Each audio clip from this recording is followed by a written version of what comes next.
Paragraph 6 है। I got into a railway carriage. मैं एक रेल के डब्बे में सवार हुआ। At a country station. Country माने यहाँ पर है देहात, देहात के एक स्टेशन पर, यानी राइटर देहात के एक स्टेशन पर रेलगाड़ी में सवार हो गया, चढ़ गया। द अदर मॉर्निंग, दूसरे दिन सुबह को, and settle down for what the school boys would call an hour shot at a blue book. यहाँ पर सेटल डाउन का मतलब है कि किसी चीज़ पर ध्यान देना या कहीं पर अपना ठीक से बैठ जाना। तो राइटर ब्लू बुक पर अपना ध्यान देने के लिए बैठ गया, चैप्टर ठीक से उसके पढ़ेंगे, जिसे स्कूल के लड़के कहेंगे ये 1 घंटे का काम है, कड़ा मेहनत वाला काम है। उस काम को राइटर करने के लिए अपना ध्यान से बैठ गया। I was not reading for pleasure. मैं प्लेजर के लिए यानी मज़ा के लिए नहीं पढ़ रहा था। द ट्रूथ इज़ दैट, सच ये है कि I never do read blue books for pleasure. मैं कभी भी ब्लू बुक मज़े के लिए नहीं पढ़ता हूँ। आई रीड देम, मैं उन्हें पढ़ता हूँ, for the very humble purpose of turning an honest Penney out of them. Out of का मतलब होता है से, यानी उनसे, यानी ब्लू बुक से हम मेहनत से थोड़ा पैसा कमाने के लिए उसको पढ़ते हैं, यानी ब्लू बुक को पढ़ते हैं, उस पर काम करते हैं, उससे थोड़ा पैसा हमको मिलेगा। ये ऑफिस का काम होता है, ऑफिस की किताब होती है, रिपोर्ट होती है। नाउ अब if you are reading a book for pleasure, writer का कहना है कि अगर आप एक किताब को या किसी किताब को मज़े के लिए पढ़ रहे हैं, इट डजेंट मैटर, तो कोई बात नहीं है। What is going on around you, आपके इर्द गिर्द क्या हो रहा है उससे आपको कोई फ़र्क नहीं पड़ता है। Paragraph 7, but when you are reading a thing as a task, लेकिन जब आप किसी चीज़ को काम के तौर पर पढ़ रहे हैं, यू नीड रीजनेबल क्वाइट, तो आपको मुनासिब खामोशी चाहिए, यानी एकदम शांति चाहिए। And that is what I did not gate. That is what का मतलब हुआ वही मुझे नहीं मिली। फॉर, यहाँ पर फॉर का मतलब है इसलिए कि एट द नेक्स्ट स्टेशन, अगले स्टेशन पर, इन केम अ couple of man. A couple of मतलब हुआ चंद। अगले स्टेशन पर चंद लोग आ गए डब्बे में। वन ऑफ हुम, जिनमें से एक आदमी, टॉक टू हिज फ्रेंड, अपने दोस्तों से बात किया, for the rest of the journey, बाकी सफ़र में, पूरा जो बाकी सफ़र था उन लोगों को जाना था, उस सफ़र में एक दोस्त जो है बाकी से बात किया। कैसे बात किया? इन अ लाउड, ज़ोर से, एंड पॉम्पस, और शान शौकत वॉइस, यानी शान शौकत वाली आवाज़ में, ज़ोर ज़ोर से खूब बात किया। As I wrestled with clauses and sections. Clause का मतलब होता है कि किसी लीगल डॉक्यूमेंट में ना कोई लीगल डॉक्यूमेंट होता है, कानूनी किताब होती है, तो उसमें कोई चीज़ होती है जो बताती है कि इस काम को किया जाए या नहीं किया जाए। ठीक है, कोई कानूनी पेच होता है। तो as I wrestle with clauses, wrestle माने सवाल हल करने के लिए दिमाग लगाना। तो राइटर ने अब उसको हल करने के लिए अपना दिमाग लगाया कि क्या किया जाए क्या नहीं किया जाए। एंड सेक्शंस, और उसी में जो कानूनी चीज़ सब लिखी हुई है उसको अपना लगा सोचने विचारने के लिए कि कैसे हल किया जाए, क्या किया जाए। His voice rose like a gale, तो वो जो आदमी बात कर रहा था ना, उसकी आवाज़ रोज लाइक अ गेल, गेल माने आंधी, जोर की, तो जोर की आंधी की तरह उठी। रोज माने यहाँ पर गुलाब नहीं है, रोज है, राइज से बना है रोज, राइज, रोज राइजन होता है, राइज बने उठना। तो उस आदमी की आवाज़ आंधी की तरह उठी, यानी खूब ज़ोर ज़ोर से वो आदमी बात करने लगा। राइटर अपना ब्लू बुक को पढ़ रहा है, उसमें एक चीज़ को समझ रहा है, हल कर रहा है। एंड हिज फैमिली हिस्ट्री, वो आदमी बात कर रहा था ज़ोर ज़ोर से अपने परिवार के इतिहास की। The deeds of his sons in war, उसके बेटे ने जो जंग में काम किया था उस काम के बारे में बता रहा था। And his criticism of the generals, और जो जनरल थे जो फौज के जनरल होते हैं उन पर वो मतलब क्रिटिसाइज कर रहा था, तनकीद कर रहा था, कमी बता रहा था। एंड द पॉलिटिशियंस, और राजनीतिक यानी सियासी लोग जो हैं उनके पे तनकीद कर रहा था, कमी निकाल रहा था। सबमर्ज्ड माई पुअर अटेम्प्ट कोशिश, मेरी जो छोटी सी मामूली कोशिश थी उसकी आवाज़ में डूब गई। सबमर्ज माने डूब जाना, गरकाब हो जाना। To hang on to my job, hang on होता है, हैंग ऑन टू का मतलब होता है चिमटे रहना, लगे रहना, जॉब माने काम। तो उसकी आवाज़ में मैं अपने काम से जो लगा हुआ था वो नहीं हो सका, नहीं कर सका काम को। I shut up the blue book, मैंने ब्लू बुक को बंद किया। Looked out of the window, खिड़की से बाहर देखा। एंड लिसेंड वियरीली, और थक करके सुना। While the voice thundered on with themes like this, जबकि आवाज़ गर्जी इस तरह के थीम के साथ। थी माने खुलासा, उसकी बात का जो खुलासा था, सारांश था, ये था। क्या बोल रहा था वो आदमी जो जोर जोर से बात कर रहा था? Now what the French ought to have done. Ought to should के माने में आता है, ठीक है, लेकिन कहाँ कहाँ पर इस्तेमाल होता है इसका एक अलग इस्तेमाल है। तो the French ought to have done, मतलब वो आदमी कह रहा था कि अब फ्रेंच को, यानी द फ्रेंच का मतलब फ्रांस के लोगों को क्या करना चाहिए था। The mistake the Germans made, German के वालों ने जो गलती किया। इफ ओनली एस्क्यूट, एस्क्यूट एक राइटर का नाम है, हैड, काश के एस्क्यूट को ऐसा करना चाहिए था। यू नो, आप जानते हैं, द शॉर्ट स्टफ, इस तरह की मतलब चीज़ वो बोल रहा था। यानी जो यहाँ पर बात दी गई ये बात इन्वर्टेड कॉमा में ना, ये सब बात उसकी बात का थीम था, खुलासा था, ये सब बात वो कर रहा था ज़ोर ज़ोर से। I had it all before, writer का कहना है I had it all before, पहले ये सब बात मैं सुन चुका था। ओह सो ऑफन, अक्सर। It was like a barrel organ, barrel organ एक जो है म्यूजिकल इंस्ट्रूमेंट है, म्यूजिक बजाने का आला है, सामान है। गुरोन, गुरोन माने कराना, लग रहा था कि कोई म्यूजिक का जो आला है, म्यूजिक बजाने वाला सामान, वो करा रहा है out some uninteresting song of long ago. Long ago माने पुराने ज़माने का गाना जिसमें कोई इंटरेस्ट नहीं है, कोई अच्छा गाना नहीं है, दिलचस्पी नहीं है, वो ऐसे गाने को करा रहा हो, म्यूज़िक में से आवाज़ निकल रही हो, वही उस आदमी की बोली थी, उसी तरह की जिसमें कोई इंटरेस्ट नहीं था, अब वो बोले जा रहा था।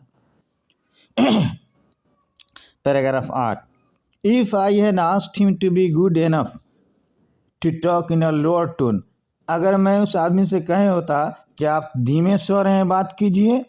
आई डेयर टू से, आई डेयर टू से का मतलब हुआ मेरा ख्याल है।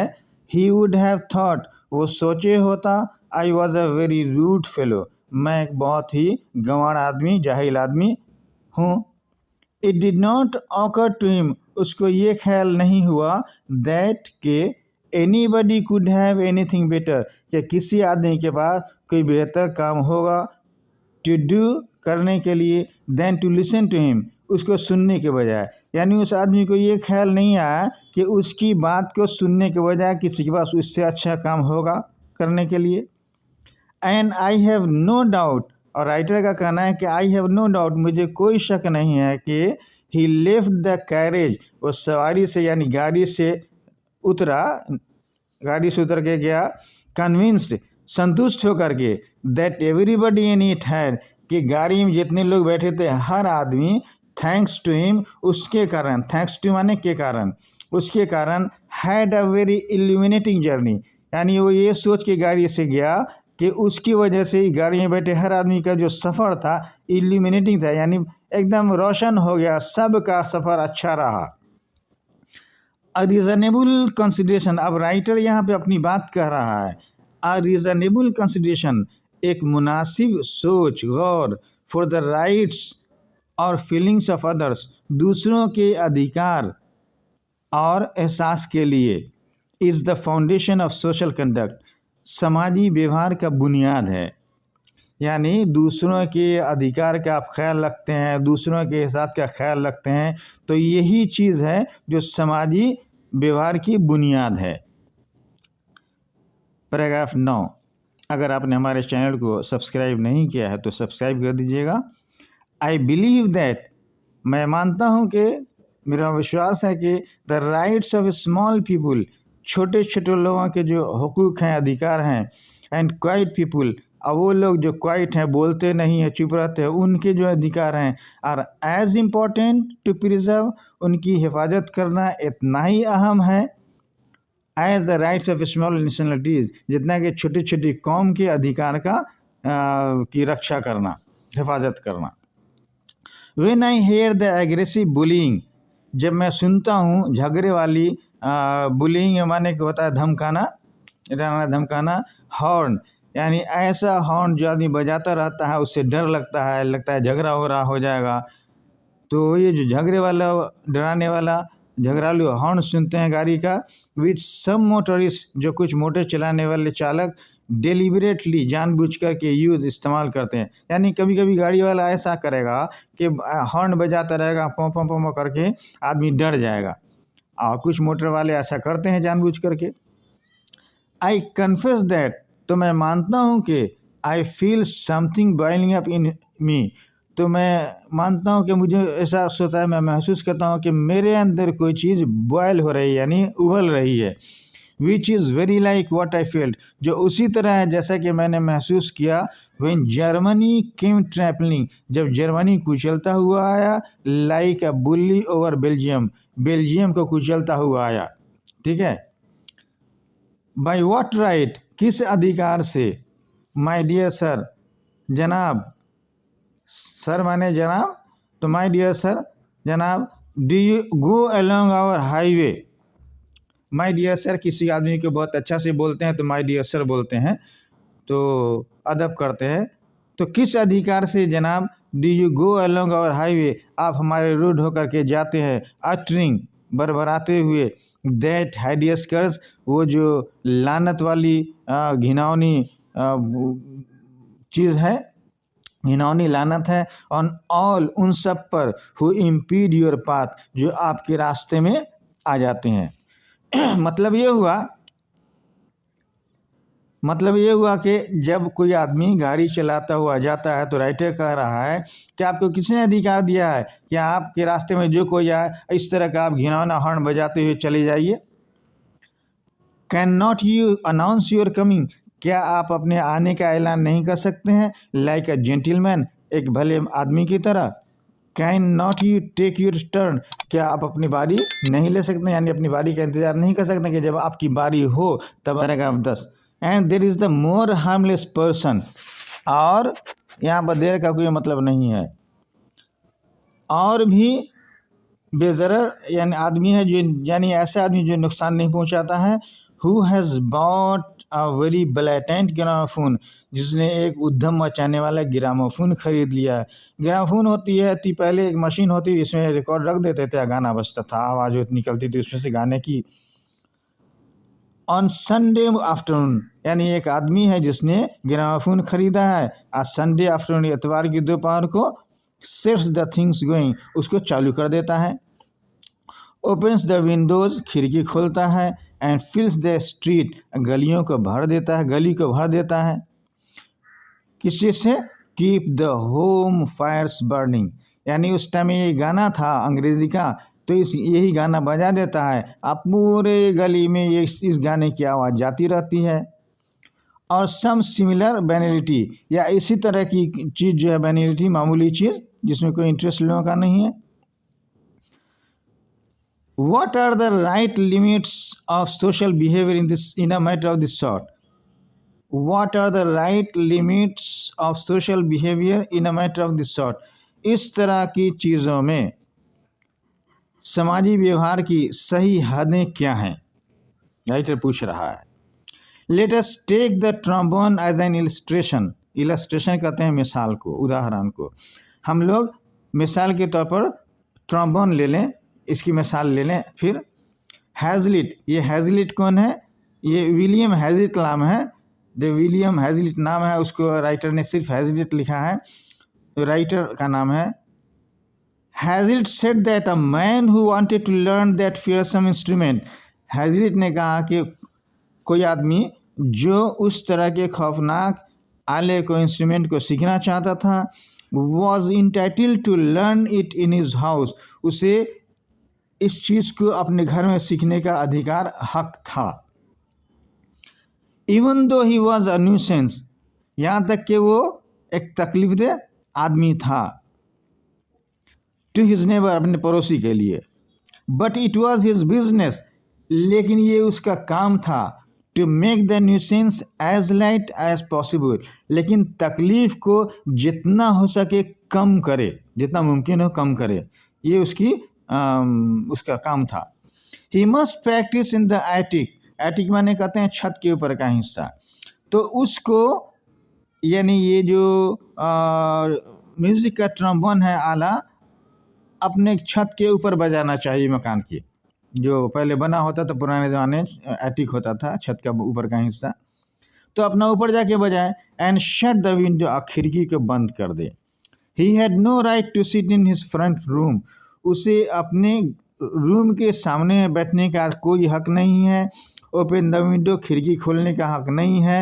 एंड ब्लो हिज नॉइज, अपनी आवाज़ बजाए। इनटू हिज नेबर्स ईयर्स, अपने पड़ोसियों के कानों में आवाज़ बजाए सुनाए, इसका हक नहीं है। With the maximum of violence, ज़्यादा से ज़्यादा यानी हिंसा तशद्दुद के साथ, यानी ज़ोर से नहीं बजाए, ऐसे बजाए कि वो खुद सुने, पड़ोसी को तकलीफ नहीं हो।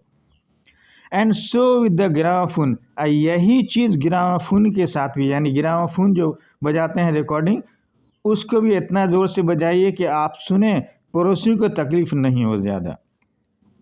If you like the gramophone you are entitled to have it, अगर आपको ग्रामाफोन पसंद है तो आपको रखने का हक है। बट लेकिन you are interfering with the liberties of your neighbours, लेकिन आप अपने पड़ोसी की जो आज़ादी है उसमें दखल दे रहे हैं। इफ़ यू डोंट डू, अगर आप नहीं करते हैं, व्हाट यू कैन, जो आप कर सकते हैं, to limit the noise to your own household, आवाज़ को अपने घर तक सीमित करने के लिए, यानी आप आवाज़ को कोशिश कीजिए कि आप सीमित रखें अपने घर तक। Your neighbours may not like keep the home fires burning, आपके पड़ोसी हो सकता है keep the home fires burning, ये जो गाना उस टाइम में था, उसके पसंद नहीं करें। They may prefer to have their Sunday afternoon undisturbed, हो सकता है वो अपने संडे की जो इतवार की जो दोपहर है वो चाहें ऐसे बिताना कि उस शांति से, मतलब वो उनकी दोपहर गुजरे। And it is as great an importance, ये एक बड़ी गुस्ताखी है, फॉर यू, आपके लिए, विलफुल्ली, जिद से, to trespass on their peace, कि आप उनकी शांति में बगैर इजाज़त दाखिल हो जाएं। ट्रेस पास माने होता है बिना इजाज़त दाखिल हो जाना। As it would be to go, जैसा कि ये होगा जाना, अनआस्क्ड, बिना पूछे हुए, इनटू देयर गार्डन्स, उनके बागीचे में, and trample their flower beds, और उनके फूल की क्यारी को कुचल है।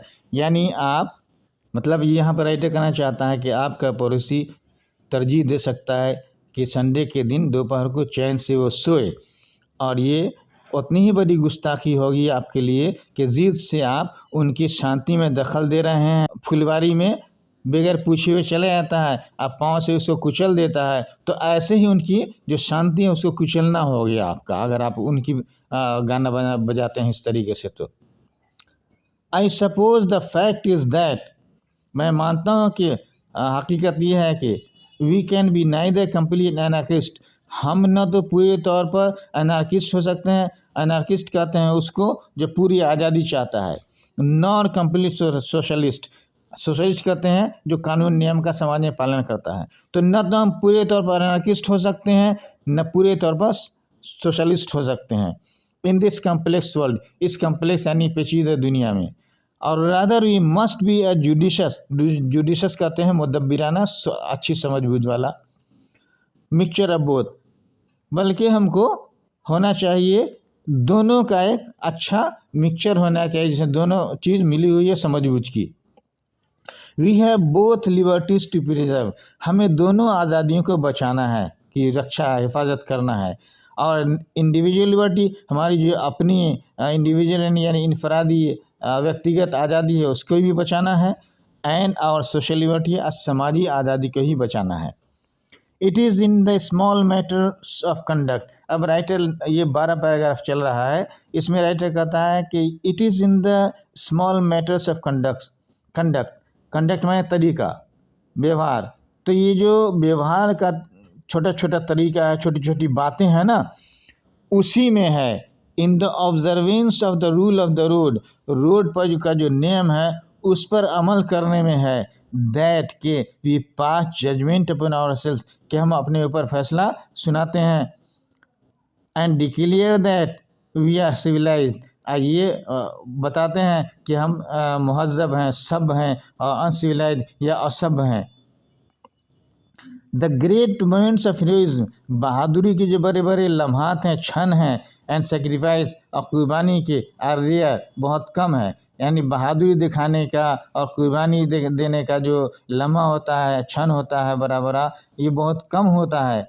It is the little habits of common place intercourse, ये छोटी छोटी जो आदत है मामूली आपस के राब्ते की, that make up the great sum of life, जो ज़िंदगी को कुल मिला जुला करके अच्छा बनाती है। एंड स्वीटन और मेक बिटर द जर्नी, और सफ़र को मीठा बनाती है या कड़वा बनाती है। तो यही छोटी छोटी हैबिट है जो हमारे जीवन को मीठा बना देती है या कड़वा बना देती है। I hope my friend in the railway carriage, अब राइटर कहता है कि मैं उम्मीद करता हूँ कि रेलगाड़ी में जो मेरा दोस्त था, will reflect on this, reflect माने होता है गौर करना, तो इस चीज़ पर गौर करेगा, सोचेगा। Then he will not cease माने रुकना, फिर वो नहीं रुकेगा। आई एम श्योर, मुझे विश्वास है, टू एक्सप्लेन, समझाने से, टू इसने अपने पड़ोसी को, where the French went wrong, कहाँ फ्रांस वालों से गलती हुई, and where the Germans went ditto, कहाँ जर्मन वाले खाली हो गए, खाली रह गए। But he will do it in a way, लेकिन वो इसको इस तरीके से करेगा, यानी अपनी बात को ऐसे कहेगा, that will permit me to read my bull book, जो हमें मेरी बुल बुक को पढ़ने के लिए इजाज़त दी गई, अनडिस्टर्ब, बिना खलल के, यानी बिना दिक्कत के हम अपनी बुल बुक को पढ़ सकेंगे। वो अपनी बात कहेगा साथी, लेकिन इस हिसाब से कहेगा कि किसी को दिक्कत नहीं हो, जर्मन की बात करे, फ्रेंच की बात करे, लेकिन अच्छा ऐसी इस तरीके से बात करेगा कि दूसरे को दिक्कत नहीं होनी चाहिए उसकी बात से। वीडियो आप ध्यान से देखिएगा, अच्छा लगे तो लाइक कर दीजिएगा।